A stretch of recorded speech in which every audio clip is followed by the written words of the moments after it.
Zelensky ជំរុញបង្កើតសាលាក្តីពិសេសក្រោយមីស៊ីលរុស្ស៊ីសម្លាប់មនុស្ស23នាក់នៅកណ្ដាលទីក្រុងអ៊ុយក្រែន EU ប្រាប់ហុងគ្រីនិងប៉ូឡូញឲ្យបង្កើនល្បែងប្រជាធិបតេយ្យរបស់ពួកគេមេដឹកនាំប្រទេសឆេកអះអាងថាអ៊ូស្មានមិនស្ថិតនៅក្នុងកញ្ចប់ទណ្ឌកម្មរុស្ស៊ីថ្មីដែល EU បង្កើតនោះទេប្រធានាធិបតីស្រីលង្កាដាក់ពាក្យលាលែងពីតំណែងជាផ្លូវការបន្ទាប់ពីទៅដល់សិង្ហបុរីកូរ៉េខាងត្បូងព្យាយាមស្ដារកិច្ចចរចាដើម្បីដោះស្រាយជម្លោះប្រវត្តិសាស្ត្រជាមួយជប៉ុន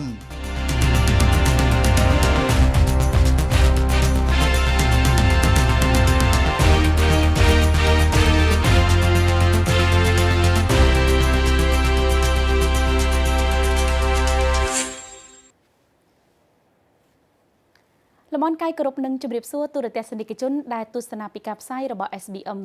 ស្វាគមន៍មកកាន់កម្មវិធីព្រឹត្តិការណ៍ពិភពលោកយប់នេះដែលក្រុមការងាររបស់ SBM បានផ្ដល់ជូននូវព័ត៌មានជាច្រើនដែលកើតឡើងនៅជុំវិញពិភពលោកដែលទាក់ទងទៅនឹងបញ្ហាភូមិសាស្ត្រនយោបាយសេដ្ឋកិច្ចនិងព័ត៌មានកំសាន្តប្លែកៗនៅរាត្រីនេះមានវត្តមានរបស់នាងខ្ញុំកកូជាអ្នកសម្របសម្រួលនិងជម្រាបជូននៅព្រឹត្តិការណ៍ព័ត៌មានទៅកាន់អស់លោកអ្នកប្រិមត្តទូរទស្សនិកជនជាទីគោរពនិងជាទីមេត្រីវិបត្តិនៅអឺរ៉ុបខាងកើតហាក់ចាក់ស្រេះកាន់តែខ្លាំងស្របពេលដែលរុស្ស៊ីបន្តវាយប្រហារលើអ៊ុយក្រែន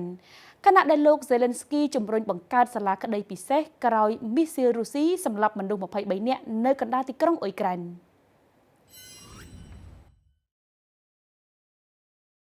Zelensky ជំរុញបង្កើនសាលាក្តីពិសេសក្រោយមីស៊ីលរុស្ស៊ីសម្លាប់មនុស្ស23នាក់នៅកណ្ដាលទីក្រុងអ៊ុយក្រែន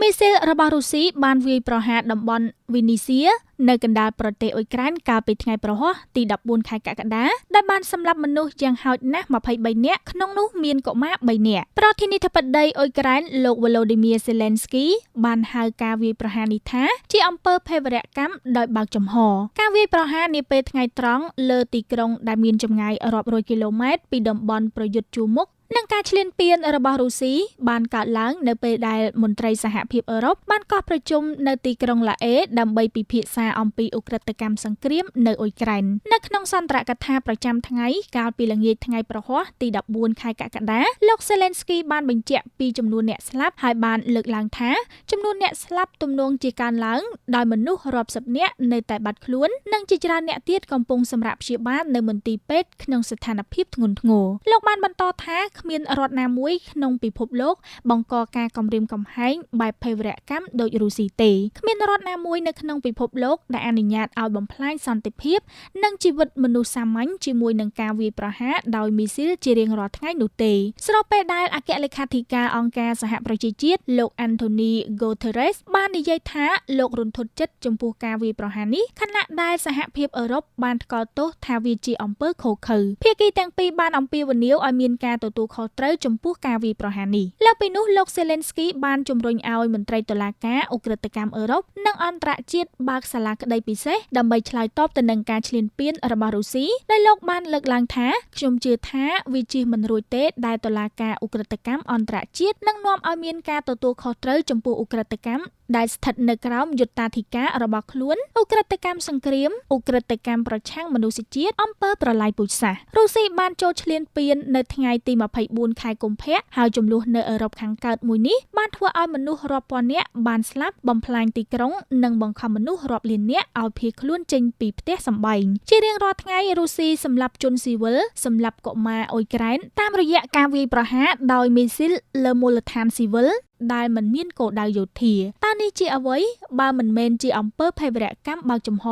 មេដឹកនាំអ៊ុយក្រែនលោក Zelensky បាននិយាយបន្ទាប់ពីការវាយប្រហារលើទីក្រុងវីនីសៀអ្នកនាំពាក្យយោធាអ៊ុយក្រែនបាននិយាយថាកងកម្លាំងរបស់ខ្លួនបានកម្ចាត់2គ្រាប់ចេញពីរបាំងការពារមីស៊ីលដែលត្រូវបានបាញ់ចេញពីនាវាមុជទឹករុស្ស៊ីនៅសមុទ្រខ្មៅហើយបានបង្កការខូចខាតយ៉ាងដំណំនៅក្នុងទីក្រុងវីនីសៀការវាយប្រហារដ៏សាហាវនៅកណ្ដាលអ៊ុយក្រែនបានក្លាយជារឿងកម្រប៉ុន្តែសង្គ្រាមបានផ្ទុះឡើងនៅជុំវិញទីក្រុងដូចជា Mykolaiv នៅភាគខាងត្បូងដែលប្រធានាធិបតីបាននិយាយថាត្រូវបានវាយប្រហារដោយមីស៊ីលដ៏ធំកាលពីព្រឹកថ្ងៃប្រហ័សលោក Zelensky បានបញ្ជាក់ថាសាលារៀន2ហេដ្ឋារចនាសម្ព័ន្ធដឹកជញ្ជូននិងសន្តាគារមួយត្រូវបានខូចខាតទោះបីជាយ៉ាងណាក៏ដោយការប្រយុទ្ធគ្នាខ្លាំងបំផុតនៅអ៊ុយក្រែនបានផ្ដោតទៅលើតំបន់ Donbas នៅភាគខាងកើតអ៊ុយក្រែននាពេលថ្មីៗនេះគូបញ្ជាក់ថាតុលាការអន្តរ ជាតិ ICC នៅទីក្រុងឡាអេបានបើកការស៊ើបអង្កេតលើឧក្រិដ្ឋកម្មសង្គ្រាមដែលអាចកើតមាននៅក្នុងប្រទេសអ៊ុយក្រែន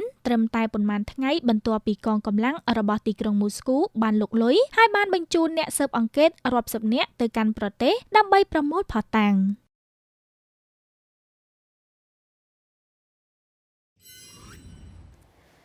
ប្រិយមិត្តរបស់ SBM ជាទីមេត្រីមិនទាន់ទៅណាឆ្ងាយពីបញ្ហានៅទ្វីបអឺរ៉ុបដោយ EU ប្រាប់ហុងគ្រីនិងប៉ូឡូញឲ្យបង្កើនល្បែងប្រជាធិបតេយ្យរបស់ពួកគេ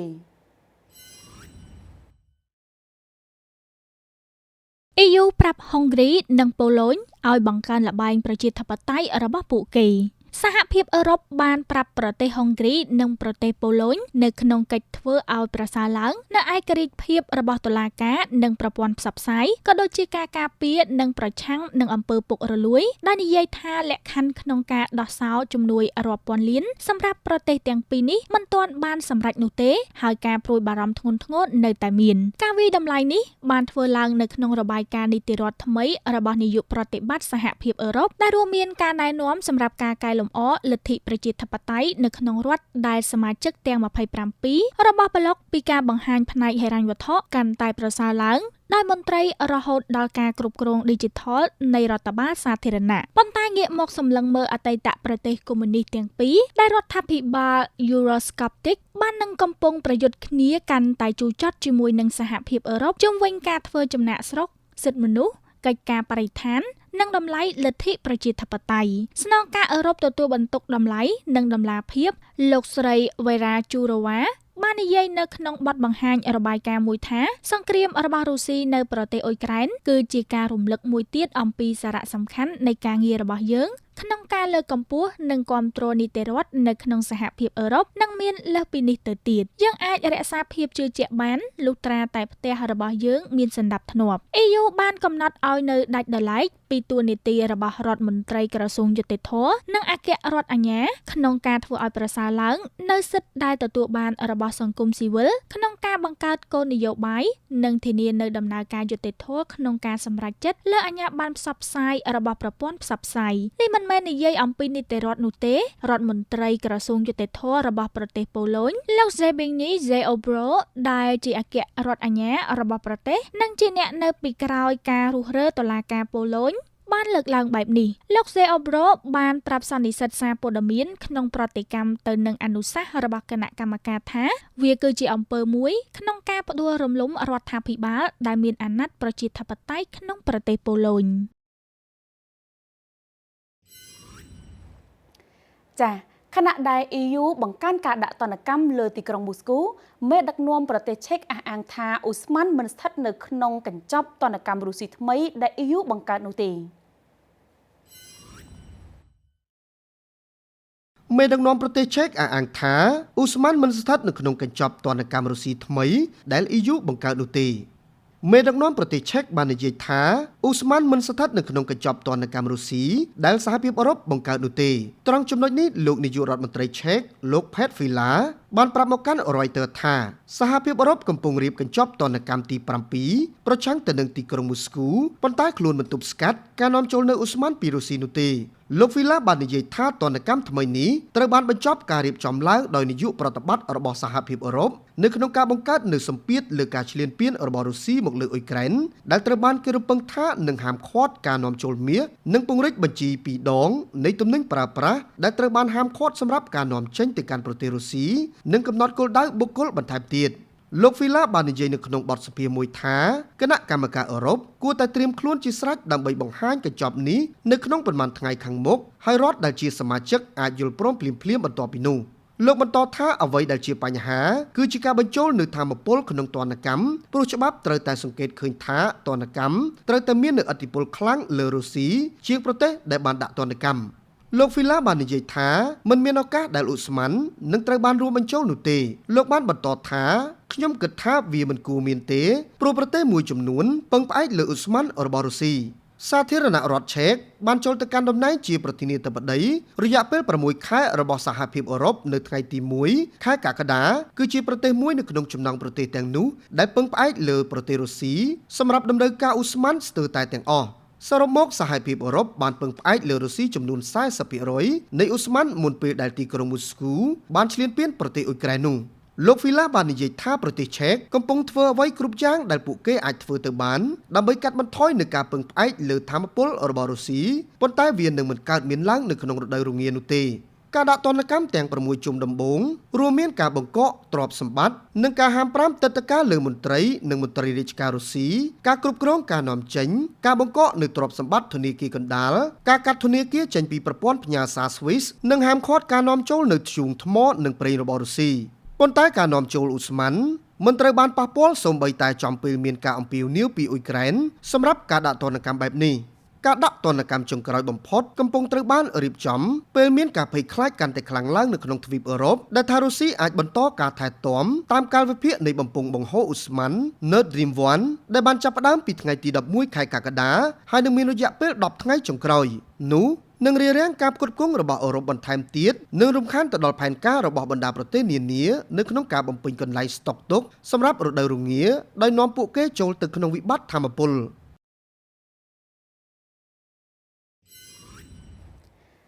ទូរទស្សនិកជនជាទីគោរពនិងជាទីមេត្រីងាកមកចាប់អារម្មណ៍វិបត្តិនយោបាយនៅប្រទេសស្រីលង្កាវិញម្ដងដោយប្រធានាធិបតីស្រីលង្កាដាក់ពាក្យលាលែងពីតំណែងជាផ្លូវការបន្ទាប់ពីទៅដល់សិង្ហបុរី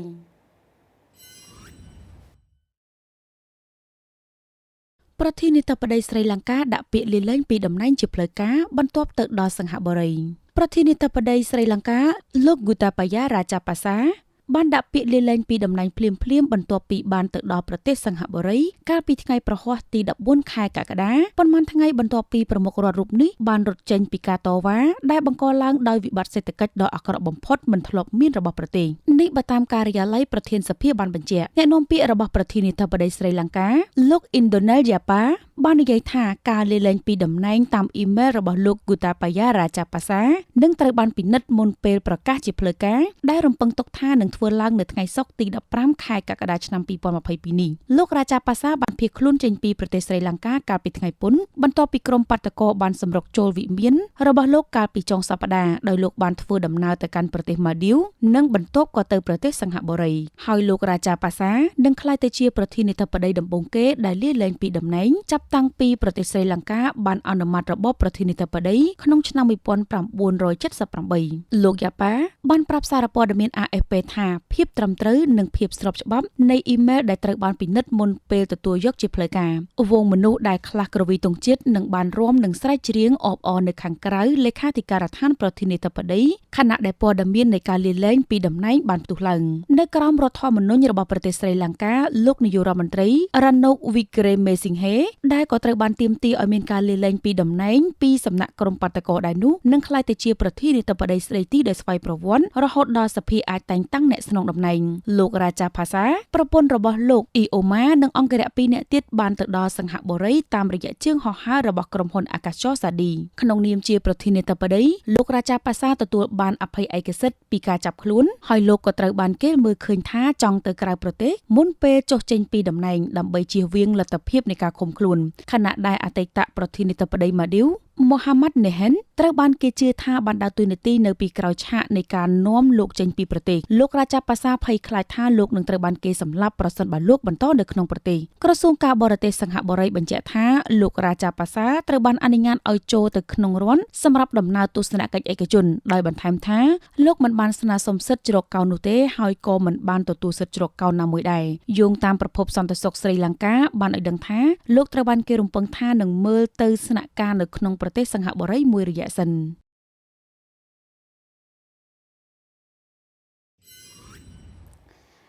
ទស្សនិកជនរបស់ SBM ជាទីមេត្រីក្រុមរដ្ឋបាលរបស់ប្រធានាធិបតីថ្មីកូរ៉េខាងត្បូងព្យាយាមស្ដារកិច្ចចរចាដើម្បីដោះស្រាយជម្លោះប្រវត្តិសាស្ត្រជាមួយជប៉ុន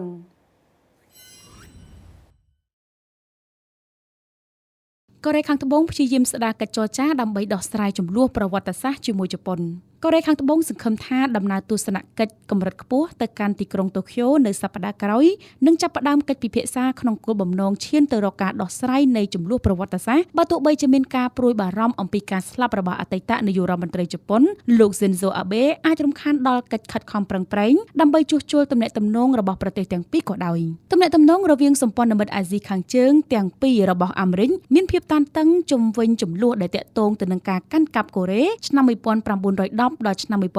1945របស់ជប៉ុនទីក្រុង Washington បាននឹងកំពុងតែដាក់សម្ពាធឲ្យទៅទីក្រុងតូក្យូនិងទីក្រុងសេអ៊ូលដើម្បីជួសជុលទំនាក់ទំនងប្រទេសទាំងពីរខណៈដែលកំពុងតែប្រឈមមុខទៅនឹងការគំរាមកំហែងនុយក្លេអ៊ែររបស់កូរ៉េខាងជើងនិងការកើនឡើងឥទ្ធិពលរបស់ប្រទេសចិនមន្ត្រីជាមួយរដ្ឋបាលរបស់ប្រធានាធិបតីកូរ៉េខាងត្បូងថ្មីលោកយុនសុកយុលដែលបានចូលកាន់តំណែងកាលពីខែឧសភាដោយបដិញ្ញាថានឹងធ្វើឲ្យប្រសើរឡើងនៅទំនាក់ទំនងជាមួយជប៉ុនបានប្រាប់សារព័ត៌មាន Reuters ថាពួកគេមានទំនុកចិត្តចំពោះជ័យជំនះក្នុងការបោះឆ្នោតកាលពីពេលថ្មីៗនេះរបស់នាយករដ្ឋមន្ត្រីជប៉ុនលោក Fumio Kishida ដែលអាចផ្ដល់ឲ្យលោកនៅវិសាលភាពបន្ថែមទៀតដើម្បីជំរុញគោលនយោបាយរបស់លោកនិងរបៀបវារៈសម្រាប់រយៈពេល3ឆ្នាំទៀតរដ្ឋមន្ត្រីការបរទេសកូរ៉េខាងត្បូងលោក Park Jin នឹងធ្វើទស្សនកិច្ចទៅកាន់ទីក្រុងតូក្យូនៅដើមសប្តាហ៍ក្រោយដែលជាដំណើរដែលមន្ត្រីជាន់ខ្ពស់គ្រប់គ្រងគោលនយោបាយជប៉ុនបាននិយាយថាមានគោលបំណងបើកម៉ាស៊ីនសម្រាប់ការចរចាយ៉ាងធ្ងន់ធ្ងរទៅលើបញ្ហាទាក់ទងទៅនឹងពលកម្មដោយបង្ខំដែលបានជាប់គាំងក្រោមការដឹកនាំរបស់លោកយុនលោក Park នឹងធ្វើដំណើរទៅទីក្រុងតូក្យូនៅថ្ងៃទី13ខែកក្កដានេះបើតាមការផ្សាយរបស់ទូរទស្សន៍សាធារណៈ NHK របស់ជប៉ុនកាលពីថ្ងៃប្រហ័សកូរ៉េខាងត្បូងមិនបានបញ្ជាក់ពីរបាយការណ៍នេះភ្លាមៗទេមន្ត្រីម្នាក់ទៀតបានបញ្ជាក់ថាលោកយុននឹងបញ្ជូនគណៈប្រតិភូជាន់ខ្ពស់ដឹកនាំដោយនាយករដ្ឋមន្ត្រីនៅពេលដែលប្រទេសជប៉ុនប្រារព្ធពិធីរំលឹកវិញ្ញាណក្ខន្ធសាធារណៈដល់លោកអាបេដែលត្រូវបានបាញ់សម្លាប់កាលពីសប្តាហ៍មុនមន្ត្រីរូបនោះបានបន្ថែមទៀតថាលោកយុនក៏ទំនងជានឹងប្រើសន្ទរកថានៅថ្ងៃរំដោះថ្ងៃទី15ខែសីហាដែលបង្ហាញអំពីឯករាជ្យភាពរបស់ប្រទេសកូរ៉េពីប្រទេសជប៉ុនជាឱកាសដើម្បីផ្ញើសារផ្សះផ្សាទៅកាន់ទីក្រុងតូក្យូមន្ត្រីជាន់ខ្ពស់រូបនោះបានសង្កត់ធ្ងន់ទៀតថាអ្វីដែលយើងកំពុងតែព្យាយាមធ្វើគឺបើកទ្វារសម្រាប់ការចរចាពិតប្រាកដការធ្វើឃាតលោកអាបេដែលជាមេដឹកនាំច្បាស់លាស់នៅក្នុងនយោបាយជប៉ុននិងជាតួអង្គបែកបាក់នៅក្នុងប្រទេសកូរ៉េបានបង្កើនការសង្ស័យថ្មីអំពីទស្សនវិស័យសម្រាប់ទំនាក់ទំនងជាមួយនឹងកូរ៉េខាងត្បូងដែលជាកន្លែងអនុស្សាវរីយ៍ក្នុងសម័យសង្គ្រាមដ៏ជូរចត់បានដំណើរការយ៉ាងជ្រៅអ្នកវិភាគខ្លះបានលើកឡើងថាកូរ៉េអាចនឹងត្រូវបានដាក់នៅខាងក្រោយខណៈដែលលោកគីស៊ីដាជំរុញឲ្យសម្រេចបាននៅក្តីសុបិនដែលមិនទាន់បានសម្រេចរបស់លោកអាបេរួមទាំងកំណែទម្រង់រដ្ឋធម្មនុញ្ញដែលមានបំណងអនុញ្ញាតឲ្យទាហានជប៉ុនប្រយុទ្ធនៅក្រៅប្រទេសប៉ុន្តែមន្ត្រីកូរ៉េខ្លះយល់ឃើញថាជប៉ុនមានឆន្ទៈនៅក្នុងការពិភាក្សាច្រើនជាងនៅពេលនេះដោយមានសម្ពាធពីរដ្ឋបាលរបស់ប្រធានាធិបតីអាមេរិកលោកโจ Biden ក៏មានតួនាទីដ៏មានសក្តានុពលផងដែរគូបញ្ជាក់ផងដែរថាលោកយុននិងលោកគីស៊ីដាបានជួបជាមួយនឹងលោក Biden នៅក្រៅកិច្ចប្រជុំកំពូលអង្គការ NATO នាពេលថ្មីៗនេះសម្រាប់កិច្ចចរចាត្រីភាគីលើកដំបូងរបស់ពួកគេហើយទីក្រុង Washington ត្រៀមខ្លួនជាស្រេចនៅក្នុងការសម្របសម្រួលទំនាក់ទំនងដ៏រឹងមាំរវាងសម្ព័ន្ធមិត្តទាំងពីរ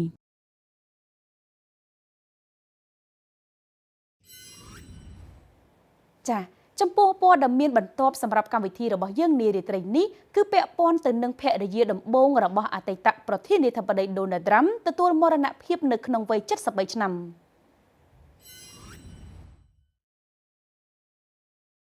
ភរិយាដំបូងរបស់អតីតប្រធានាធិបតី Donald Trump ទទួលមរណភាពនៅក្នុងវ័យ73ឆ្នាំអតីតប្រធានាធិបតីអាមេរិកលោក Donald Trump បានប្រកាសថាលោកស្រី Ivana គឺជាភរិយាដំបូងរបស់អតីតប្រធានាធិបតីលោក Donald Trump និងជាម្ដាយរបស់កូនច្បង3នាក់របស់គាត់ដែលបានទទួលមរណភាពនៅថ្ងៃប្រហ័សទី14ខែកក្កដានៅក្នុងវ័យ73ឆ្នាំលោក Donald Trump បានសរសេរនៅលើវេទិកាប្រព័ន្ធផ្សព្វផ្សាយសង្គម Truth Social របស់លោកថា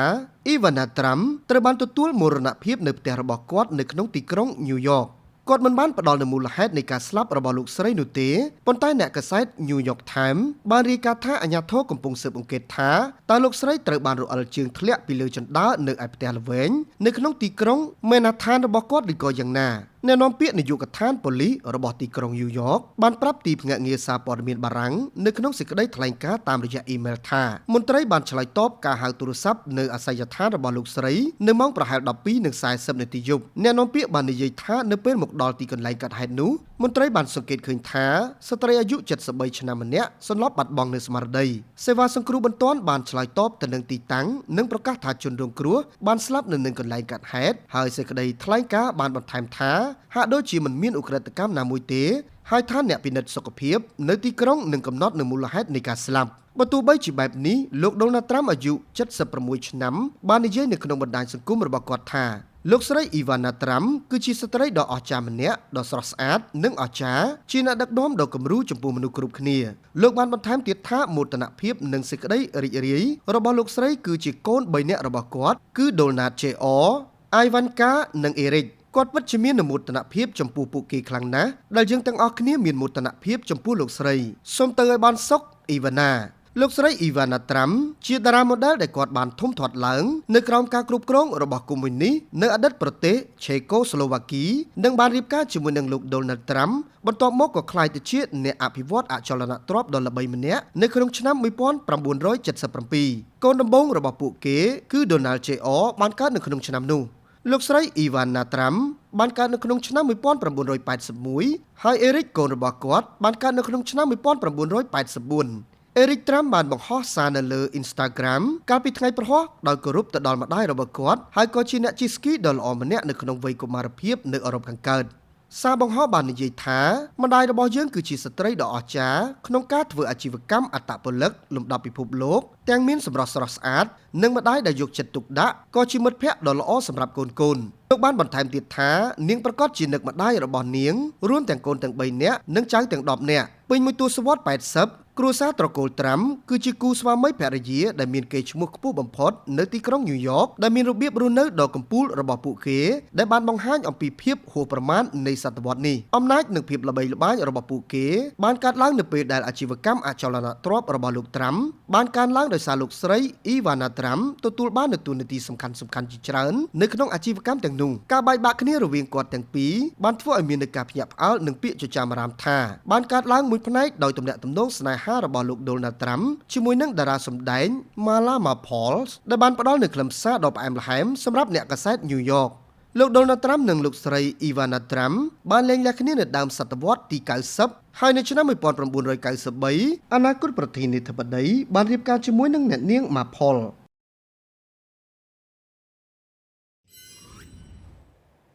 ลุงในเนียงจิตีกรุม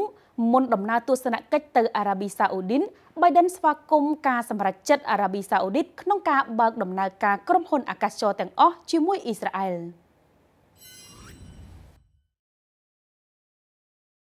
ไบเดนสวากมการสำหรับจัดอาราบีซาอุดินขนมการเบิกดำนาการกรมพลอากาศโจแต่งอ้อชิมวยนังอิสราเอลอาราบีซาอุดินបានប្រកាសកាលពីថ្ងៃសុក្រទី15ខែកក្កដាថាខ្លួនកំពុងដកការរឹតបន្តឹងលើក្រុមហ៊ុនដឹកជញ្ជូនទាំងអស់ដោយប្រើនៅដែនអាកាសរបស់ខ្លួនដែលជាកាយវិការបើកចំហ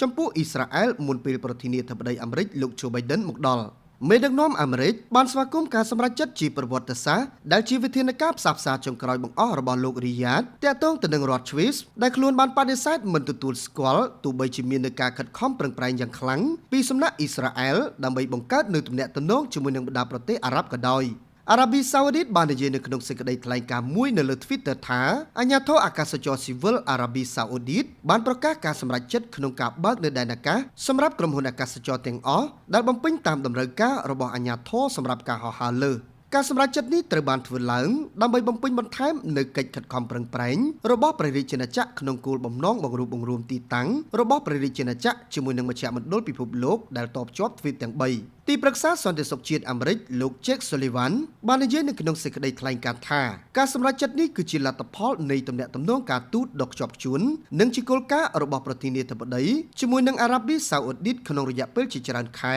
ដែលបានបញ្ចប់នៅក្នុងដំណើរទស្សនកិច្ចរបស់គាត់នៅថ្ងៃនេះដោយបានបន្ថែមទៀតថាលោក Biden សរសើរវាលោក Sullivan បានបន្ថែមថាការសម្រេចចិត្តនេះបានត្រួសត្រាយនៅផ្លូវសម្រាប់តំបន់មជ្ឈមបូព៌ាដែលរួមបញ្ចូលគ្នាជាមួយនឹងស្ថិរភាពនិងសុវត្ថិភាពដែលមានសារៈសំខាន់សម្រាប់សន្តិសុខនិងវិបុលភាពរបស់សហរដ្ឋអាមេរិកនិងប្រជាជនអាមេរិកនិងសម្រាប់សន្តិសុខវិបុលភាពរបស់អ៊ីស្រាអែល លោកបាននិយាយថាប្រធានាធិបតីសហរដ្ឋអាមេរិកដែលនឹងទៅដល់ប្រទេសអារ៉ាប៊ីសាអូឌីតសម្រាប់ដំណើរទស្សនកិច្ចដ៏ចម្រូងចម្រាសមួយនៅពេលក្រោយនៅថ្ងៃសុក្រដែលជាផ្នែកនៃដំណើរការទៅកាន់មជ្ឈមបូព៌ានិងមានរឿងជាច្រើនទៀតដែលត្រូវនិយាយលើរបបកំហើញនេះនៅពេលក្រោយនៅថ្ងៃនេះមុនពេលលោក Biden មកដល់ប្រទេសអ៊ីស្រាអែលនៅពេលចាប់ផ្ដើមដំណើរទស្សនកិច្ចនៅមជ្ឈមបូព៌ាកាលពីថ្ងៃពុធទីក្រុង Washington បានណែនាំថាប្រទេសអារ៉ាប់អាចនឹងចាត់វិធានការដើម្បីបន្តនៅទំនាក់ទំនងជាមួយនឹងអ៊ីស្រាអែលនិងជំរុញឲ្យមាននូវការរំពឹងទុកថាតើទីក្រុងរីយ៉ាតនឹងកែប្រែនៅជំហររបស់ខ្លួននៅក្នុងការមិនបង្កើតទំនាក់ទំនងទ្វេភាគីជាផ្លូវការរហូតដល់មានជម្លោះជាមួយនឹងប៉ាឡេស្ទីនត្រូវបានដោះស្រាយ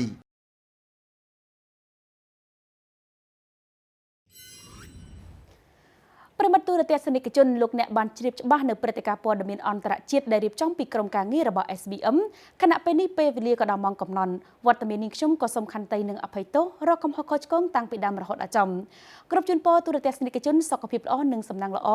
ខណៈពេលនេះវត្តមាននេះខ្ញុំកូកូនិងសហការីសូមអរគុណនិងសូមគោរពលារីត្រីសួស្តី